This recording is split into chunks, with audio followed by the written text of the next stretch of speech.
Merci à vous d'être venus ce soir, c'est très gentil. Alors, du coup, ce soir, on va parler de la cartographie sous R et l'épidémiologie.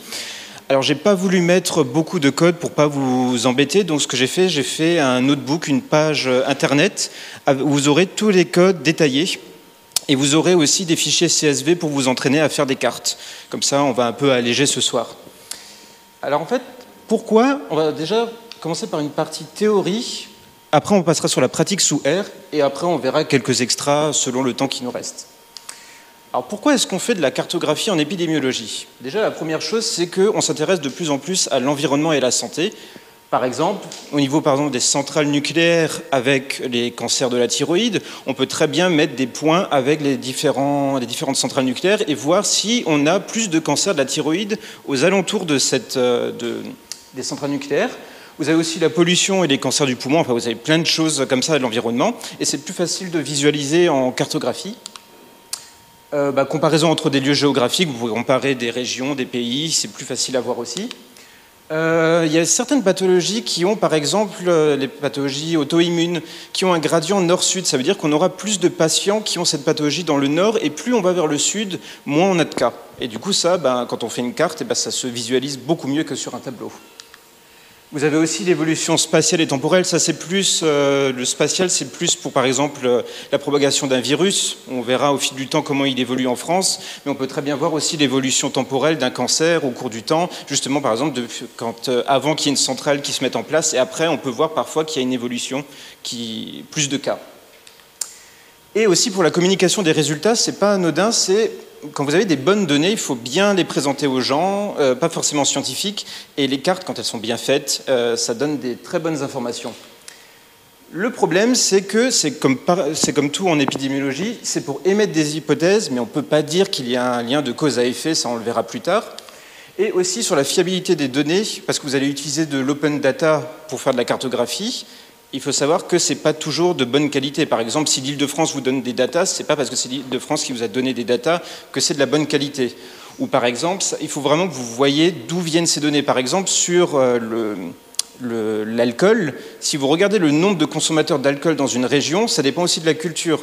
Par exemple, je me souviens qu'en Alsace, quand j'interrogeais des patients, je disais « Est-ce que vous buvez de l'alcool ?» Ils disaient « Ah non, je ne bois pas d'alcool. » Et après, je leur dis « Mais vous buvez de la bière ?» Ils disent « Ah oui, je bois 1 litre de bière par jour. » Et en fait, parce que pour les gens, la bière, c'est pas de l'alcool. Et donc, même si ça a l'air bien renseigné, il faut vraiment faire attention de comment ça a été cherché. Si là, le médecin ne va pas très loin, vous n'avez pas des bonnes données.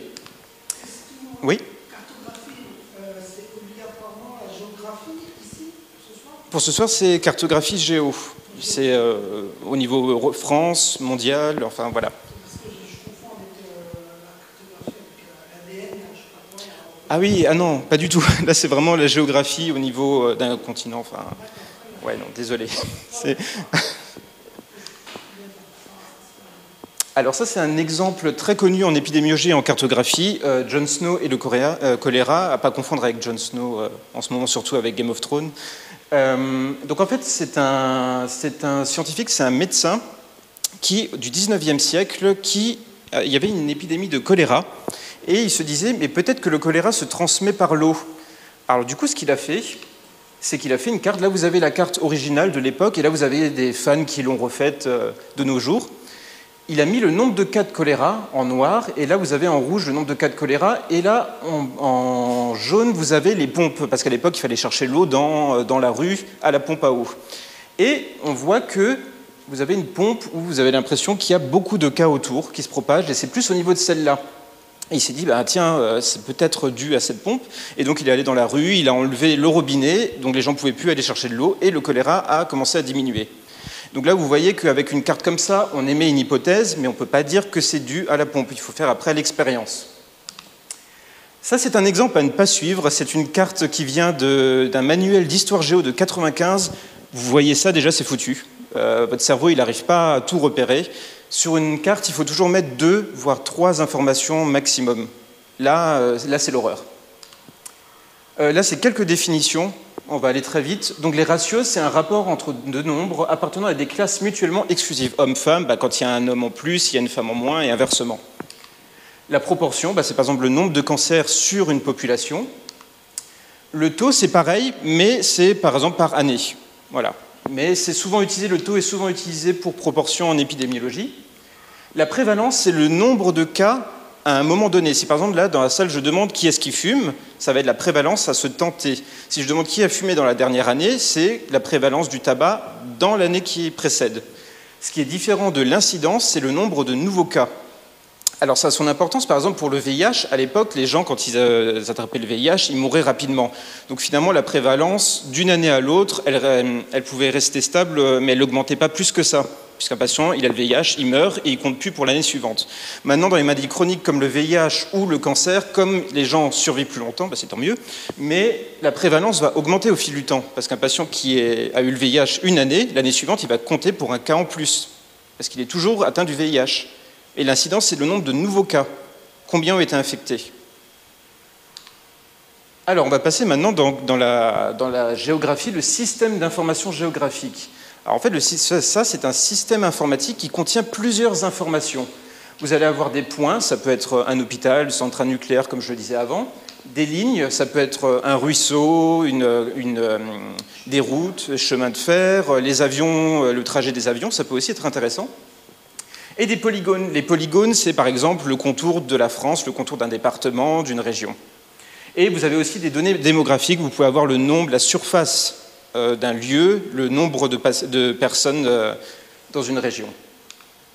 Alors ça peut être matriciel. Matriciel, vous savez, c'est des points, ça prend beaucoup de place, donc c'est un peu embêtant, mais vous avez du vectoriel. On va surtout parler de vectoriel ce soir, c'est donc, vous zoomez, la qualité ne change pas. Alors il faut voir par rapport à la projection, ce qui est différent de la position.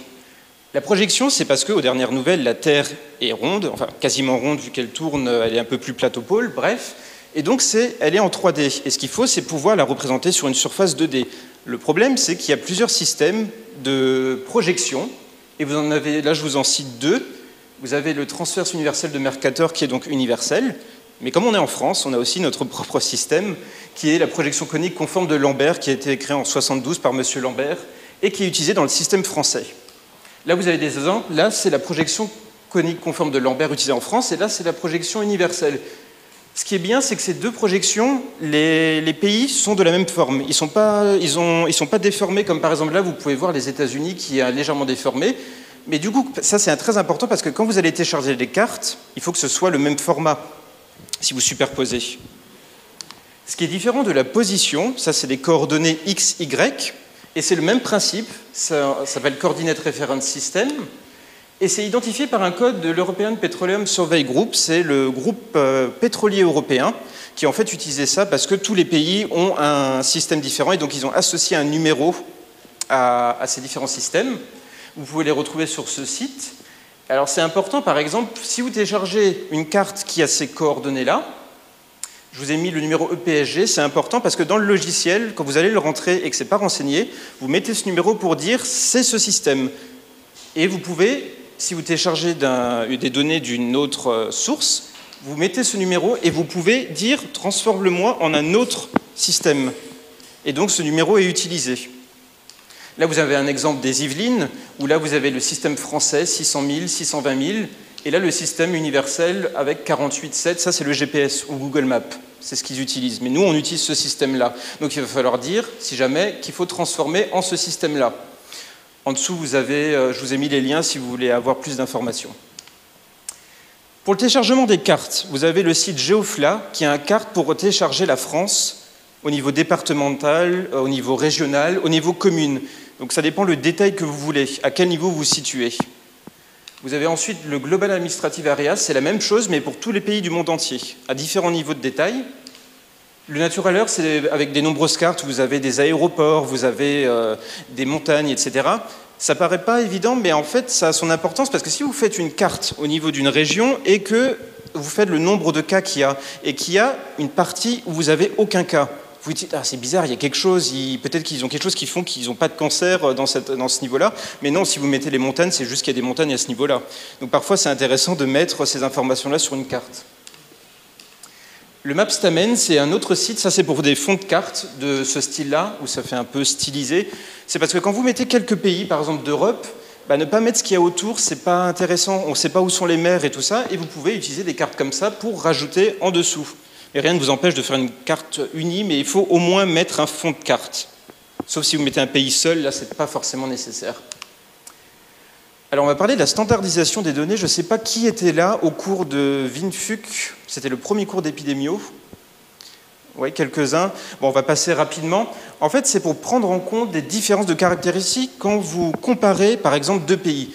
Si on compare un pays développé et un pays en voie de développement, je vais regarder la mortalité globale. Et on se rend compte qu'il y a plus de morts dans le pays développé.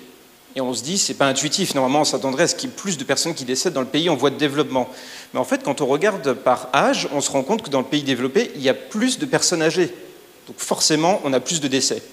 Et donc en fait, la standardisation permet de prendre ça en compte et de faire en sorte que les deux pays ont la même répartition d'âge. Si jamais vous voulez plus d'informations, n'hésitez pas à m'interrompre pour poser des questions. Donc voilà l'exemple.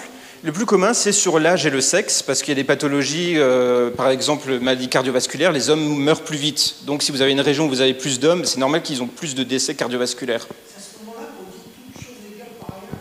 Alors c'est à peu près le même principe, effectivement, que quand vous ajustez sur une régression, où là vous prenez en compte, c'est ça, c'est vous enlevez ce facteur-là en disant, en ayant la même structure d'âge, on a ça. C'est pas tout à fait la même chose, mais à peu près. Alors vous avez la standardisation directe, ça c'est les populations à comparer qui ont la structure d'âge de la population de référence. Par exemple, quand vous faites les départements, vous allez prendre la France et vous allez voir quelle est la répartition d'âge et vous allez faire que toutes les populations ont cette répartition d'âge. Je ne vais pas aller plus dans le détail, vous pouvez voir le cours de Windfuck, de toute façon le logiciel le fait automatiquement. Et la standardisation indirecte, c'est pour faire un ratio, c'est-à-dire si vous avez 1,2 et 1,5, ça veut dire qu'il y a plus de morts que dans la population de référence. Et vous savez que le pays qui a 1,5 a plus de décès que celui qui a 1,2. Ce qu'il faut savoir avec ces ratios, c'est que c'est des ratios qui sont pas réels. C'est uniquement là pour comparer. Mais ce n'est pas le vrai ratio de décès. Et en fait, entre les deux, vous allez plutôt utiliser la standardisation directe pour les grands pays, les grands effectifs, les pays, départements, voire les communes comme les capitales. Et les petits effectifs, c'est plutôt standardisation indirecte, les communes, le nombre qu'il y a de cas dans un hôpital, etc. Pour la population de référence, quand vous faites uniquement en France, vous allez sur le site de l'Institut national de démographie, je ne sais plus à quoi correspond le E, et vous avez des tableaux qui donnent ces chiffres. Si jamais vous êtes dans l'Europe ou dans le monde entier, vous allez sur ce site et vous avez une population de référence pour l'Europe et une population de référence pour le monde. Le problème, c'est qu'il n'y a pas répartition par sexe, donc vous ne pouvez que standardiser sur l'âge. Mais si vous faites déjà ça, c'est déjà pas mal. Vaut mieux prendre l'effectif de la période étudiée, mais seulement pour le monde, ce n'est pas le cas, vous n'avez pas. Et le problème, c'est que plus on standardise sur un nombre de caractéristiques, comme par exemple le niveau socio-économique, a fait des études, n'a pas fait des études, ça fait encore plus de catégories. Ça ferait a fait des études, homme, catégorie d'âge, a fait des études, femme, catégorie d'âge, etc. Donc ça diminue encore le nombre qu'il y a par catégorie, et c'est problématique, et dans ce cas-là, il vaut mieux aller dans la standardisation indirecte. Voilà pour le côté théorique. Je ne sais pas si vous avez des questions déjà à ce niveau-là. De toute façon, il y a encore un peu de théorie, mais là, on va déjà un peu plus passer dans la pratique. Est-ce qu'il y a des gens qui utilisent R dans la salle? Ok, d'accord, très bien. Alors déjà, qu'est-ce qu'il y a besoin comme package? On va utiliser EpiTool. Et EpiTool, c'est pour faire la standardisation directe. RGDAL et SP, c'est pour lire les cartographies. RG Color Brewer, c'est des palettes de couleurs qui vont servir pour mettre les couleurs sur la carte. Class int, c'est pour couper les variables quantitatives. On va y passer après parce que c'est un point important. Le package cartographie, il fait tout ça. C'est un package qui regroupe tout, donc clé en main. Mais je pense que c'est important quand même de savoir ça parce que vous pouvez l'utiliser pour d'autres choses. Et de toute façon, c'est un peu le même principe. Et le tidyverse, c'est la vie sous R. C'est dplyr, tidyr, c'est une autre façon de coder qui est beaucoup plus facile. Donc je vous conseille fortement de... Class int, c'est pour... Vous avez une variable quantitative et il faut la couper en classe. Ça, on va voir après. Alors pour la standardisation des données, qu'est-ce qu'il nous faut? Il nous faut l'effectif par sexe et tranche d'âge dans la population de référence. Il nous faut l'effectif par sexe et tranche d'âge dans chaque département. Ces deux tables, vous les trouvez donc sur Internet, sur les sites que je vous ai donnés. Et l'incidence de la maladie par sexe et tranche d'âge de chaque département, ça c'est dans vos données. Ça peut être par département ou par pays. Là, l'exemple, ça va être sur la France par département. Là, par exemple, c'est l'effectif en France. J'ai utilisé la fonction readDelim donc pour lire le fichier CSV. Et donc, vous voyez que c'est par 1, ça veut dire homme, 2, ça veut dire femme. Et donc, homme de 16-20 ans, vous avez ce nombre de personnes. Une femme de 20 à 25 ans, vous avez ce nombre de personnes. Donc, c'est ce tableau-là que vous devez avoir, en gros. Après, c'est la même chose pour les départements. Il faut que vous ayez l'Ain, l'Aisne, l'Allier, et tout ça, un à la suite de l'autre.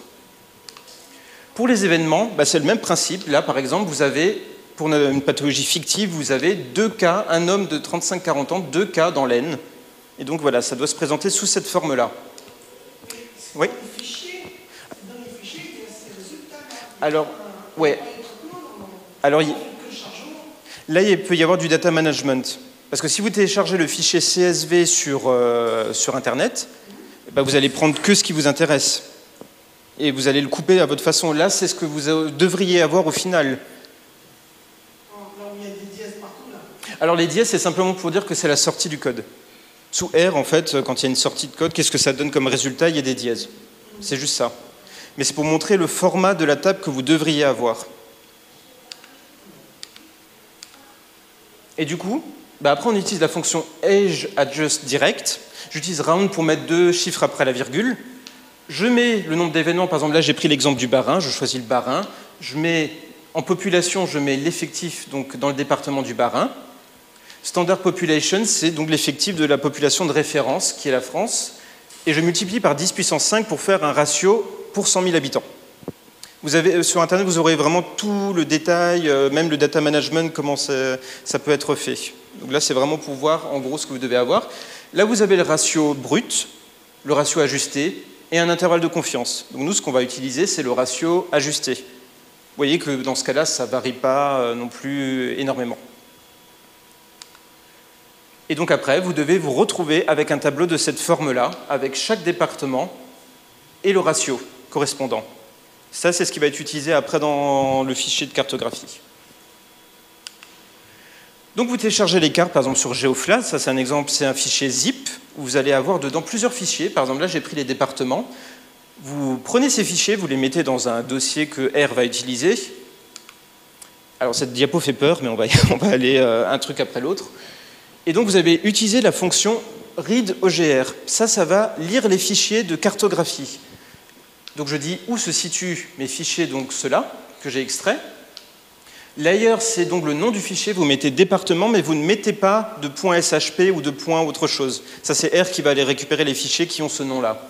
String as factor, c'est que je veux pas qu'il fasse des facteurs dans mes colonnes. Et du coup, vous mettez dans l'objet, par exemple, dep, et c'est un objet de la classe Spatial Polygon Data Frame, qui contient plusieurs objets à l'intérieur, une data qui est un data frame qui a 96 observations, qui sont les 96 départements de France, avec 11 variables. Donc là-dedans, vous pouvez avoir le nombre de personnes qu'il y a dans chaque département, la surface, et plusieurs informations en fait sur chaque département. Polygone, c'est la liste des polygones pour qui crée chaque département. Le plot order, c'est pour l'ordre, il va faire les départements, je ne sais pas à quoi ça sert, mais voilà, il y a un ordre. Bbox, je ne sais pas non plus, ce n'est pas forcément utile. Le proche for string, là c'est important parce que c'est ça qui va vous dire quel est le format, est-ce que ça va être du Lambert ou est-ce que ça va être de l'universel. Donc c'est là que vous voyez quel format c'est. J'ajoute mes données avec la fonction leftJoin, ça c'est dans dplyr, donc je prends ma data qui est là et je rajoute la table que j'avais avant avec mes ratios et je le colle par département afin qu'on ait chaque département et son ratio qu'il faudra mettre dans la carte. Et après, on fait simplement plot de dep, et ça vous fait la carte de France. Alors, la fonction plot n'est pas la fonction de base, c'est la fonction sp, donc il faut faire attention parce que ça n'a pas les mêmes fonctions que le plot de base. Donc déjà, quand vous faites ça, à la base, vous êtes super content. Enfin, moi, quand j'ai fait ça, j'étais super content. Mais du coup, après, vous pouvez vous intéresser à une partie, par exemple, je veux voir l'Île-de-France. C'est comme quand vous faites sous R que vous voulez sélectionner une partie, vous faites le nom de la région Île-de-France, et ça vous plotte que la région Île-de-France. Maintenant, on va passer à la discrétisation, qui est une partie importante. c'est vous avez une variable quantitative, mais il faut savoir comment est-ce qu'on la coupe. Parce que quand vous regardez une carte, vous avez une légende, et sur la légende, vous avez plusieurs couleurs. Mais il faut savoir combien de couleurs je vais mettre, et où est-ce que je vais couper ma variable. Alors pour le nombre de classes à utiliser, si vous ne savez vraiment pas combien vous voulez en mettre, vous pouvez utiliser l'indice de Hutzenberger, et le nombre de classes, c'est 1 plus 3,3 fois log de 10 puissance n. Par exemple, dans ce cas-là, puissance n, c'est 96, parce qu'il y a 96 départements, et il vous sort 7,5. Donc vous pouvez couper en 8 variables. Moi, personnellement, j'ai mis 9 pour la suite. Mais voilà, vous pouvez utiliser si jamais vous ne savez pas quoi faire. Et après, la taille des classes. Alors la taille des classes, ça va dépendre de la distribution de votre variable et ça va dépendre du destinataire. Parce que si vous avez des professionnels du domaine, vous allez être peut-être plus précis sur les chiffres et que si c'est pour la population, on va dire générale, vous allez être moins précis. Enfin, vous voyez, ça dépend vraiment du destinataire que vous avez. Là, vous utilisez donc la fonction classint et vous avez différentes variables à rentrer. Donc la variable quantitative, combien vous voulez mettre, combien vous voulez couper, et le style de coupe que vous voulez. Alors vous avez le style fixe, ça c'est vous qui choisissez à quel chiffre vous voulez couper.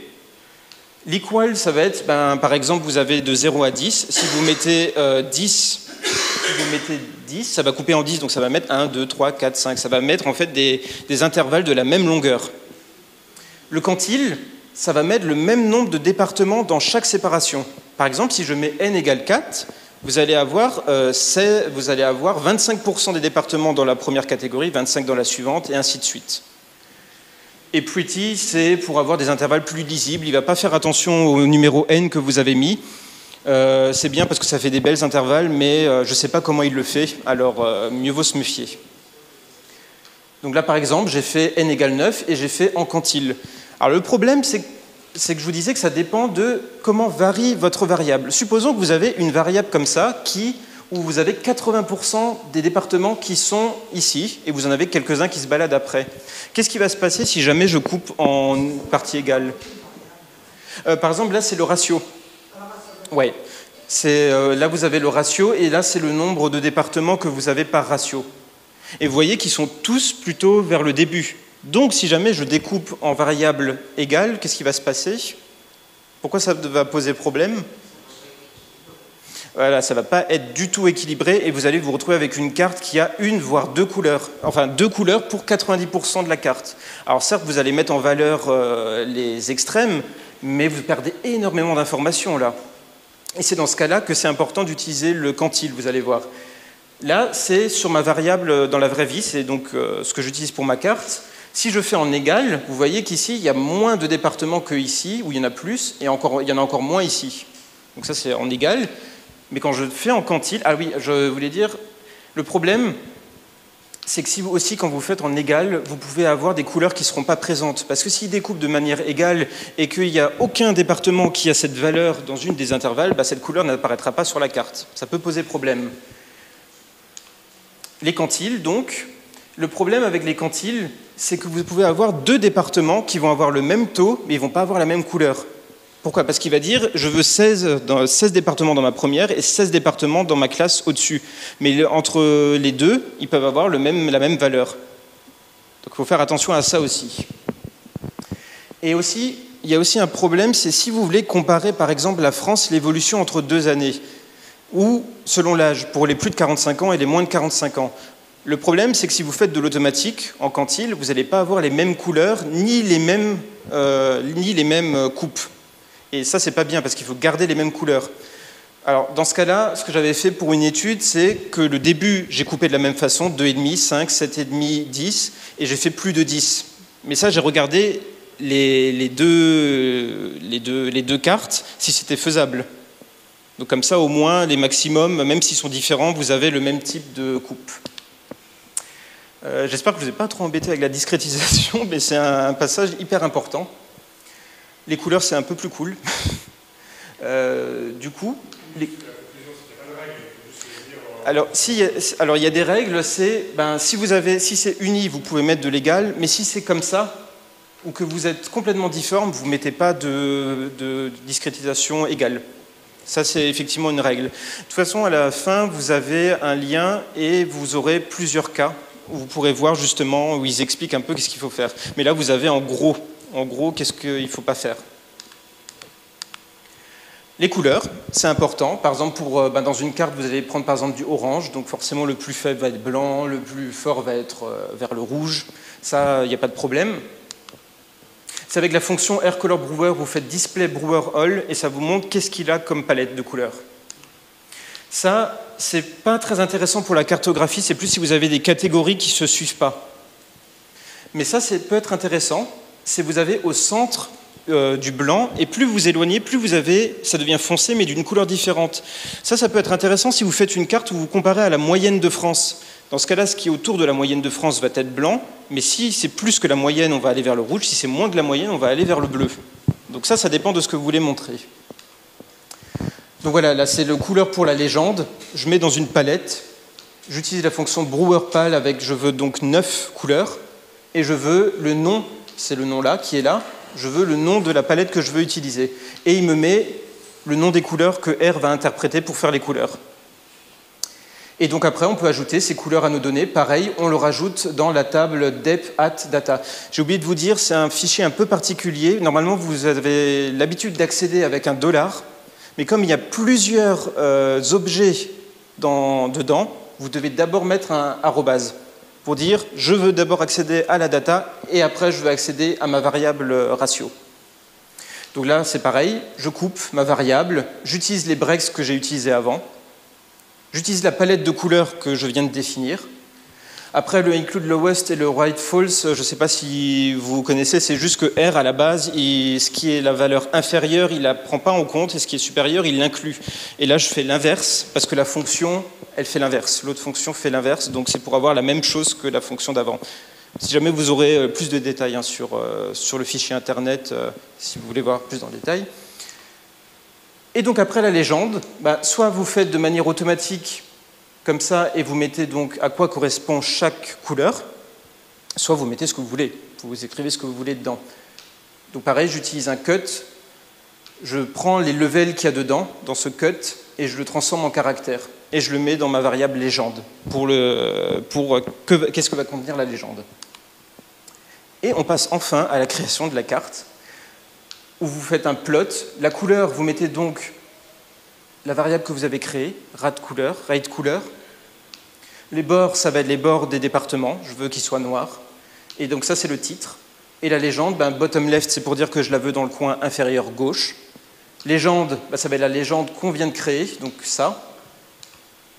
Fill, ça va être quelle couleur vous voulez mettre. Ça va être la variable palette que vous avez créée avant. Et CX, c'est pour la taille de la légende. Donc j'ai fait un peu plus petit pour pas que ça rentre dans la carte. Et le titre de la légende, incidence pour 100 000 habitants. Et ça donne quelque chose comme ça. Voilà, ça c'est pour donner un exemple. Alors qu'est-ce qu'on voit sur cette carte ? Rien. Pour cette pathologie, il n'y a rien à en sortir. Vous voyez une écharpe du nord-est au sud-ouest, mais vous pouvez très bien, comme je vous disais, avoir plus de cas dans le nord, et plus on va vers le sud, moins il y a de cas. Mais là, il n'y a rien d'intéressant sur cette carte. Mais voilà, au moins vous avez pu faire une carte avec les données que vous aviez. Et donc ça, vous pouvez le faire sur les pays du monde entier. Alors après, vous voulez peut-être ajouter des points sur la carte, comme les centrales nucléaires, comme je disais avant. Alors dans ce cas-là, je suis allé sur le site Data Île-de-France, donc c'est l'Open Data d'Île-de-France, qui a plein de variables. Vous pouvez avoir les toilettes publiques, où ils sont placés dans Paris. Vous avez, justement, là, j'ai fait un exemple où vous avez les maisons de retraite. Et j'ai voulu voir par rapport au nombre de personnes âgées qu'il y avait dans les communes. Voilà. Du coup, vous prenez le fichier CSV commune que vous avez trouvé sur le site. Je sélectionne les variables qui m'intéressent, le numéro INSEE et les patients de plus de 75 ans. Le numéro INSEE, c'est hyper important parce que chaque département, chaque commune de France, chaque région a son propre numéro INSEE et ça vous permet après de rejoindre plusieurs tables par numéro INSEE parce que c'est souvent utilisé. Donc j'utilise ça, le nombre de patients qui a plus de 75 ans, et je le rajoute encore dans mes données. Pour les coordonnées des points, pareil, je suis allé sur Île-de-France, j'ai trouvé donc les maisons de retraite. J'ai filtré pour prendre que les EHPAD. Les EHPAD, c'est les maisons de retraite, donc ça permet de chercher dans le texte, partout où il y a le mot EHPAD, je choisis ces lignes. Je sélectionne la longitude, latitude, Et là, il faut que vous disiez, parce que là, il ne reconnaît pas R, il ne sait pas sous quel format est ces coordonnées. Vous utilisez la fonction spatial points et vous utilisez proche for string, CRS, bon ça il faut apprendre par cœur, et vous mettez plus init, EPSG, double point, et le numéro que je vous ai dit avant, pour dire c'est un coordonné international, c'est du GPS. Et après, je veux le transformer en SP transform, et je mets 2154 pour qu'il me mette au niveau français, parce que les cartes que j'ai téléchargées sont françaises. Et donc du coup, il faut changer l'unité. Et en gros, vous rajoutez avec la fonction point, vous faites un plot comme avant du département, et vous faites point de vos coordonnées, cela, et vous avez les points qui correspondent aux différentes maisons de retraite. Et là, c'est intéressant parce que du coup, sur cette carte, on voit qu'effectivement, les points vont vraiment dans le sens de là où c'est rouge, ce qui est logique. Parce que forcément, là où il y a des maisons de retraite, il y a plus de personnes âgées dans la région. Mais là, on est d'accord, on n'est pas sur un ratio, on est vraiment sur le nombre de personnes qu'il y a. Donc ça dépend aussi de qu'est-ce que vous voulez présenter. Package cartographie, il fait la même chose, mais c'est une autre fonction avec Corolayer. Vous pourrez voir sur Internet comment on fait, mais c'est la même chose, vous voyez la couleur, les breaks que vous mettez dans la variable quantitative, les bords. Et layout layer, c'est pareil, c'est pour mettre un contour, pour mettre un titre, pour mettre le nord, où est le sud, des choses comme ça. Ça habille un peu plus la carte. Vous voyez, vous pouvez mettre ici vers l'épidémium, l'auteur, enfin voilà, des informations. Voilà le package cartographie, un peu ce que vous pouvez faire. Par exemple, là, vous voyez que vous pouvez mettre, par exemple, femme en haut et homme, et ça varie, la grandeur varie selon ce que c'est un homme ou une femme. Vous avez plein de façons de faire et de représenter vos données. Là, par exemple, vous avez les traits qui peuvent correspondre à des flux de patients ou des avions. Et donc, voilà. Là, on va passer un peu dans l'extra. Ah voilà, là, j'ai pris un exemple sur un site internet. Je suis tombé sur un blog où justement il montrait, c'était un activiste qui disait la malbouffe, tout ça, les pays industrialisés. Et du coup, il met cette carte et il dit une carte vaut mieux qu'un long discours. Le problème, c'est qu'il dit qu'avec cette carte, on peut dire que la malbouffe, ça donne plus de cancers dans les pays développés. C'est un peu particulier parce que là, vous avez le nombre de cancers, tout inclus, par pays, et standardisé sur l'âge. Et effectivement, dans les pays développés, vous avez plus de cancers que, par exemple, en Afrique. Et donc, il dit que c'est parce qu'en Afrique, on mange mieux et qu'en Europe, on mange beaucoup moins bien. Et que les Africains, quand ils viennent en Europe, ils ont autant de cancers que nous. Donc, ce n'est pas de la génétique. Alors, comme je vous ai dit, on ne peut pas interpréter une carte comme ça en voyant des couleurs comme ça. C'est aussi simplement qu'en Afrique, ils sont peut-être moins diagnostiqués sur les cancers. Il y a aussi de ça, il faut faire attention. C'est comme les suicides. Il y a une époque, on disait qu'on se suicidait plus dans les villes, alors que non. En fait, c'est simplement qu'en ville, c'était mieux, on avait plus de données, on arrivait plus à savoir s'il y avait eu un suicide qu'en campagne. Et donc maintenant, on sait qu'en campagne, on se suicide plus, par exemple, qu'en ville. Et voilà, il faut faire attention à ça, oui.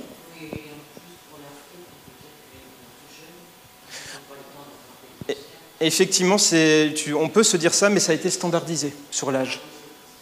Donc normalement, ça ne prend pas en compte l'âge, mais c'est effectivement... Tout à fait. C'est exactement ça. Si ce n'est pas standardisé sur l'âge, vous n'avez pas le temps d'avoir un cancer si vous mourrez jeune. Donc forcément, vous avez moins de cancer. Très bonne remarque, oui. Là, vous avez un autre exemple que vous pouvez faire, c'est par exemple les cancers de l'homme. Vous avez, dans chaque pays, quel est le cancer le plus important pour les hommes. Vous voyez que la majorité, c'est la prostate. Après, vous avez le poumon, le foie. Donc ça, c'est une autre façon de représenter les choses. Un autre exemple, justement, avec l'utilisation des couleurs du plus foncé au moins foncé, vous voyez que ça, c'est l'incidence de cancer dans le monde de 2005 par rapport à 2015, l'évolution du nombre de cancers dans le monde. Et donc, en fait, quand vous êtes dans l'orangé, c'est que le nombre de cancers a augmenté en 10 ans, et quand vous êtes dans le bleu, c'est que ça a diminué en 10 ans. Donc ça, c'est une façon, une des cartes que vous pouvez faire avec la palette de couleurs, donc avec deux extrémités de couleurs différentes. Si jamais vous avez... Bon, là, c'est un exemple avec James Bond autour du monde, c'est dans quel pays il est allé. Si vous avez un pays où vous n'arrivez pas à représenter parce que c'est tellement serré, vous pouvez faire ce type un zoom, ça va faire un carton. Et vous avez sur ce site que je vous ai mis les codes pour R, justement, comment faire. En gros, vous allez dire, je veux que tu me fasses un carré dans cette région de la carte, et je veux que tu me zoomes cette partie-là. Donc vous pouvez aller voir. Bon, là, c'est simplement pour faire un effet d'ombrage, pour que ça fasse plus joli, mais vous voyez que aussi là, ils ont mis en fond l'Europe, comme je vous disais, c'est aussi important de mettre un contexte, et s'il n'y avait pas eu ça derrière, ça serait quand même plus moche. On ne verrait pas où sont les mers et tout ça. C'est pas très joli. Les cartes interactives, ça c'est hyper intéressant, surtout quand vous avez beaucoup de données, vous avez plein de données massives. Et ben, plutôt que de faire des cartes où il y a beaucoup de choses, où vous pouvez faire plein de cartes différentes, ben, autant faire en sorte que les gens peuvent zoomer où ils veulent et choisir quelles variables ils veulent mettre en avant. Alors pour ça, il y a le package Leaflet, vous pouvez aller sur ce site pour avoir plus d'informations. Et vous pouvez combiner avec Shiny. Shiny, ça permet justement de choisir, si vous voulez, vous pouvez dire à l'utilisateur, ben, tu peux choisir 2010, 2011, 2012, et vous avez la carte qui change avec les données que vous avez mises. Et ça, c'est bien pour voir l'évolution. Et là, vous avez plusieurs exemples de cartes que je vous ai mis, que vous pourrez aller voir. Et donc là, voilà, c'est un exemple de Shiny. Donc ça, c'est une carte zoomable. On peut zoomer où on veut. Là, vous pouvez choisir la couleur des points. Par exemple, je veux que ça soit la médiane de combien je gagne de salaire. Et la taille, ça va être par exemple la population. Mais on pourrait très bien retranscrire ça au cancer. Et donc ça, c'est hyper intéressant, je pense, à maîtriser. Les références que vous pourrez aller voir. La cartographie, j'ai mis un PDF de l'INVS très très intéressant à aller voir. Il montre justement sur le domaine de la santé comment faire des cartes et vous avez beaucoup d'informations. Un livre qui n'est pas forcément à acheter mais qui est intéressant. Pour faire de la cartographie de manière générale sous R, la standardisation si vous voulez en savoir plus, pareil pour la discrétisation parce que là je suis allé un peu vite dessus. Le package cartographie et les codes officiels géographiques de l'INSEE si vous voulez avoir pour chaque pays, oui, parce que les pays aussi ont leur code INSEE. Et voilà, je vous remercie.